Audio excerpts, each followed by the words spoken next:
President. Okay, tignan nyo ito. Senator Cayetano is still the Senate President. Okay? We don't have 13. It's against the law naman. Okay, ulitin ko. Senator Cayetano is still the Senate President. Because we don't have 13. It's against the law naman. Okay. Committees. Sinabi ni Mr. Erwin Tulfo na si Senate President Alan Cayetano pa rin ang kanilang pinuno. Sabi ko nga, ayaw naming i-legitimize na si Mr. Erwin Tulfo ang Blue Ribbon Committee. Pero haharap kami kahit saang venue, no? Kahit saang venue, haharap kami. No? Ito yung sagot ni Senate President Cayetano. Nakikita po dito, no? Sa ikalawang paragraph. Ang sinabi, wala pong imbitasyon na galing sa Senate Blue Ribbon Committee. Di ba? Nakalagay? O kaya pumunta rin kami dito ang isang rason para iklaro namin. Dahil depektibo po itong imbitasyon eh. No? Ang gusto lang namin ay sundin natin yung rules of the Senate mismo. Okay? Pangalawa, ang pagdalo namin dito ngayon is not to legitimize anybody or any office. No? Labas kami dyan. Pero makikita po ninyo, ang isang pinag-aralan din namin, no, nung natanggap ko ito, meron po akong ipapakita sa inyo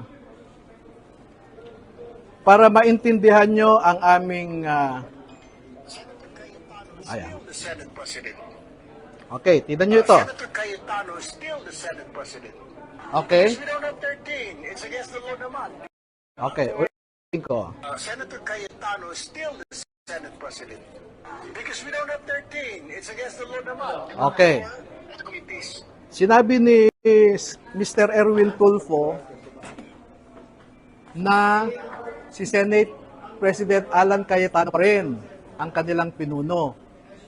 Kaya nung hinanap ko ang pirma ni Senator Cayetano dito para alinsunod sa Section 17 ng Senate Resolution number 5, no? Governing the providing for the rules governing inquiries in aid of legislation, no? Ang Section 17 doon nakalagay, and this should have been approved by the Senate President. Eh walang approval si Senate President. Kaya pumunta kami rito para ma-clarify din, no?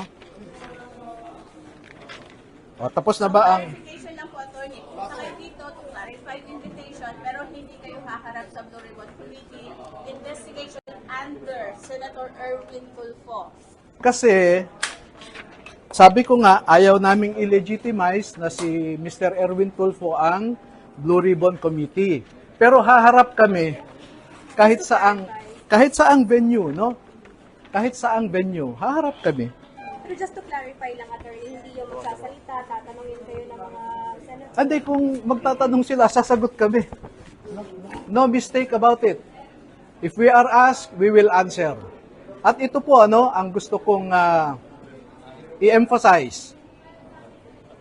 Lahat ng gustong marinig ang mga nalalaman ng mga sundalong ito ay pauunlakan nila ang inyong imbitasyon. From the very beginning, we are committed to help any government agency and the Filipino people as a whole to discover or even uncover the truth.